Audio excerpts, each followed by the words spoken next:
Imagine traveling through a dark, abandoned building, and with every step taken, there is a persistent feeling of progression into regression.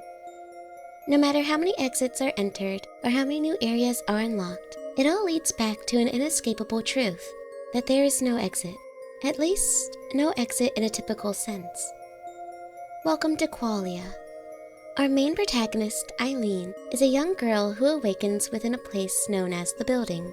A world similar to the backrooms, but with a strange liminal space and a barrier separating the inside from whatever lies outside of it. Soon after waking up, she encounters her only companion in the story, a doll she names Madeline, an odd yet kind friend who supports Eileen through the various puzzles and mazes. The two girls continue wandering the dark building until they reach a door, one that is so distinctly out of place compared to the surrounding area. A bright light shines from it, with realistic eyes hovering above it. Yet this door doesn't lead to the real exit. It only leads further within the building.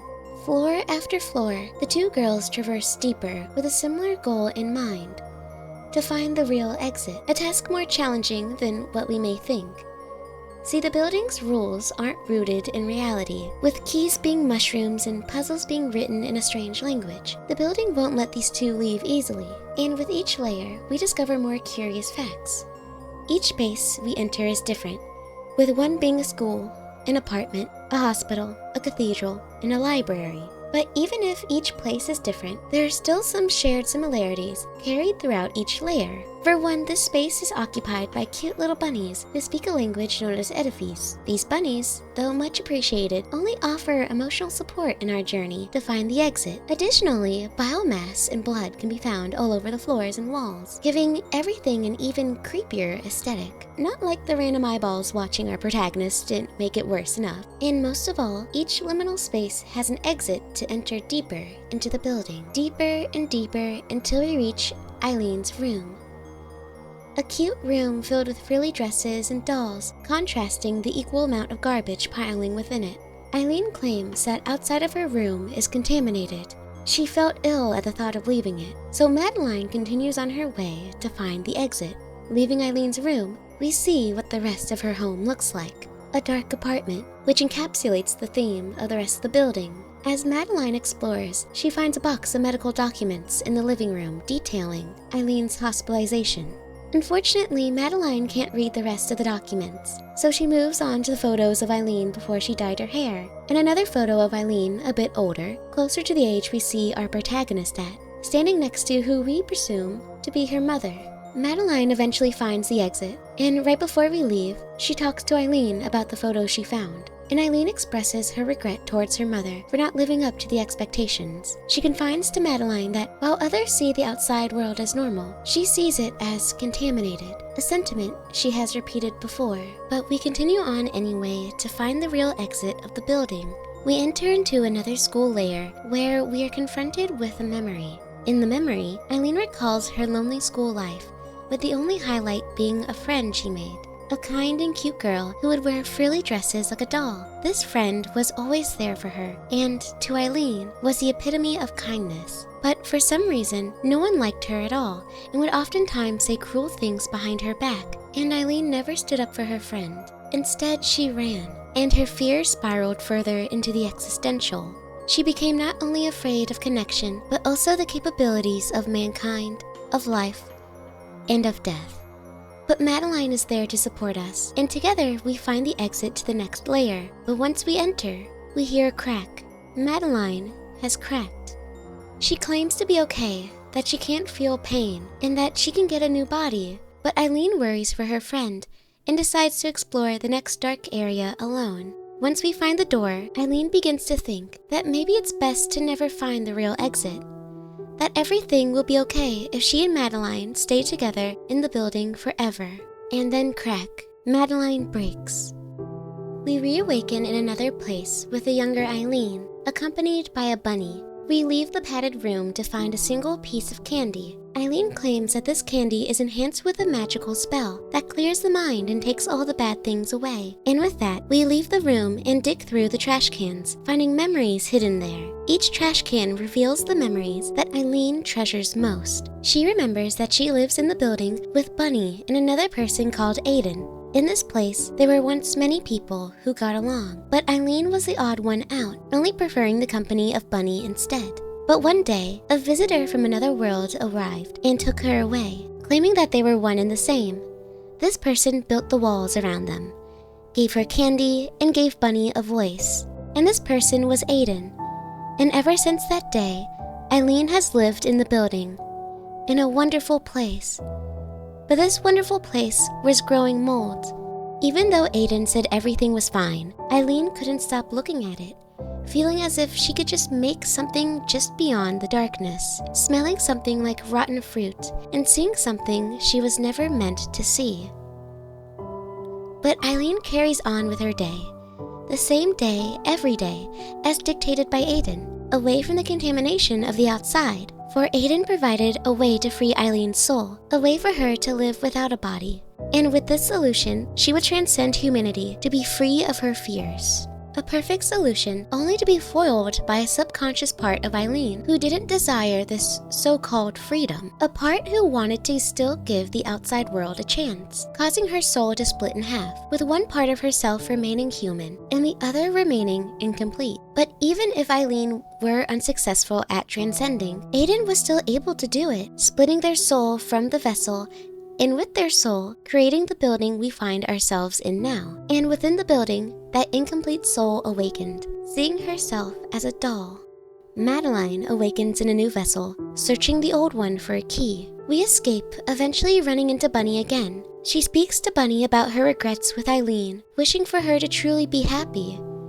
And Bunny tells Madeline that she knows that stuffed animals can't talk, that she has to think for herself at the cost of being alone. But it is the price to pay for seeing beyond the walls. And with that, we say goodbye to Bunny forever. And we walk, eventually finding Eileen. However, Eileen is not the same as before. She tells Madeline that she can now leave the building, but Eileen will stay here forever. Madeline, being afraid of Eileen in that moment, runs away, only to stumble upon the exit, the real exit of the building. And now she is given a choice, to leave or to remain with Eileen. To leave the building, Madeline experiences the temporary joys of the outside before she cracks once again, begging for her creator, her mom and dad, for Eileen to save her before the outside world finally destroys her. And Eileen remains within the building forever, being at peace. But if Madeline decides to stay, she goes back for Eileen, where she is confronted by the truth that she exists only in the context of Eileen. And when the two finally meet, despite being a doll, she was happy to be with her and play her role in Eileen's story.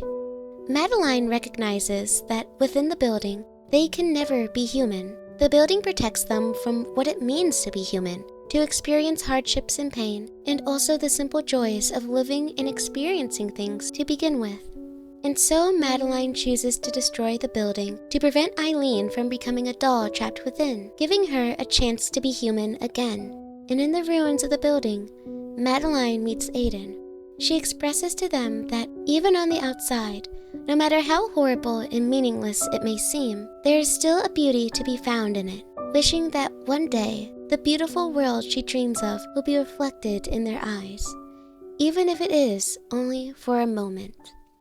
The story of Qualia can be summed up as Qualia, the perception of the world around us. The story on the surface appears as a liminal space filled with puzzles with even more puzzling solutions. But I feel as though this is a representation of something greater. In my opinion, the building was created by Eileen's mind, and every layer represents her own subjective experiences of the world. Every layer has subtle connections to Eileen, like the school, the hospital, and most notably, outside of the more obvious ones being Eileen's room. The school contains artwork, and when the writing is translated from edifice, it reads, Eileen, age 9, and from the various conversations between Eileen and Madeline, Eileen tends to bring up her negative views on school, which displays how impactful those days were. She regrets that she couldn't stand up for her friend, and most of all, school is where she developed her fear of others, which most likely led to her hospitalization. Even though there was never a concrete answer as to why Eileen went to the hospital, from what we see in the game,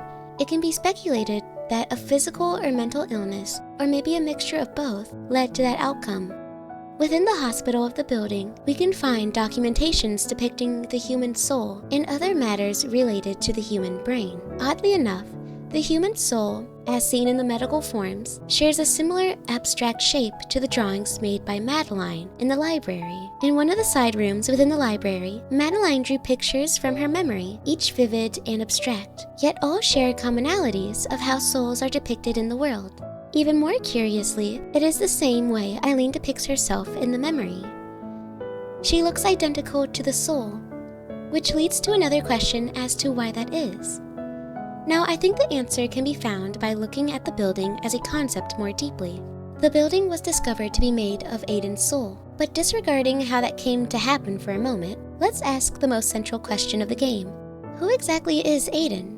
During Chapter 2, we learn that Eileen and Aiden lived together in the building. Although it's not clear if this building in Chapter 2 is the same one that we are currently in, from this flashback, we learn two crucial things.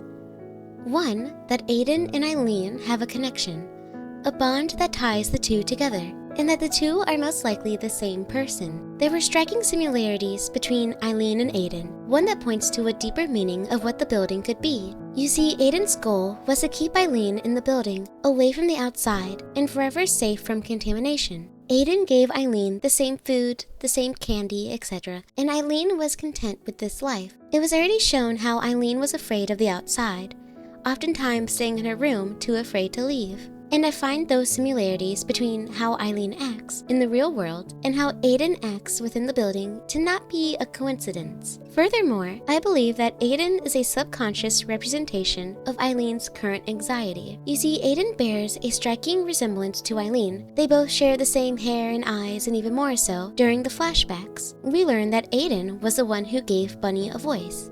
So Aiden may very well be Eileen. The Eileen who fears the outside and remains locked in her room, her mentality, and locked within the building. It is fear that drives Aiden to keep Eileen stagnant in place, where she feels safe, yet never changing. But there's a variable that is preventing that outcome from happening. That variable being Madeline. And considering her role in the story, I speculate that Madeline, Aiden, and Eileen are all the same person, but with three different goals. Going based off of my original theory that all of this is happening in Eileen's head, I believe that there is a mental battle going on within the main character. On one hand, she wants to keep to her cycle and remain in her anxiety-driven yet safe routine. This side of our main character is represented as Aiden. Meanwhile, the side of our main character who's curious of the outside world and wanted to live but was made fragile by fear and anxiety is represented as Madeline, the doll. Now, Madeline being a doll is supposed to be empty, but it is seen time and time again that she is anything but. When we venture into the library, we find many logs that Madeline keeps about the building, memories, and herself. She is curious and wants to learn about her surroundings and the outside, traits distinctly opposite of a doll. And I believe this is because, deep down, Eileen dreams of experiencing the world in a different light. And Madeline, no matter how fragile she may be, is the gateway to this, which leads us to the two endings of the game. In the first ending, Madeline decides to venture to the outside on her own, without Eileen. But when she does this, she shatters, and Eileen remains forever trapped within the building. Now, defining Madeline as the subconscious part of Eileen, who wants to see the outside, gives a new meaning to this ending. I believe the shattering of Madeline represents Eileen venturing to the outside world without addressing her trauma first, leading her to give into the same fears and anxiety as before and breaking. She was ill-prepared to handle what awaited for her, and even though the outside was momentarily beautiful, it was still overwhelming. Hence why Madeline, the side of Eileen willing to give the real world another chance, broke. And our main character remains with Aiden, within the building, in her safe space forever. Now, the alternative to this is Madeline returning to Eileen and destroying the building. Madeline wishes for Eileen to live as a human, to experience the world and all of the beauty and cruelties of it. So she confronts Aiden within the heart of the building. Aiden asked why Madeline would do this. Why send Eileen back to the real world when she will only suffer from it? But Madeline answers with this: I believe we can find something to live for, even if we can never connect to others, even if our lives are meaningless, even if there are no souls at all, even if we all return back to nothingness in the end, even if it hurts. Because the world described in those books was so beautiful, I believe that someday, the world reflected in your eyes will be beautiful. Which leads us to the meaning of the story, Qualia. Qualia is how we perceive the world. We can perceive it as harsh, cruel, and unforgiving, or we can perceive it as beautiful, even with these qualities. The world is only what you believe to see. It is Qualia that drives our experiences within the world. It is why a single piece of candy could make a normal day into a good one. It is why a common fear can snowball into anxiety. It is why it may seem the building didn't have an exit, but it is why the true exit was eventually created. And no matter how difficult it may be, it is up to us to find beauty within reality and to leave our own buildings.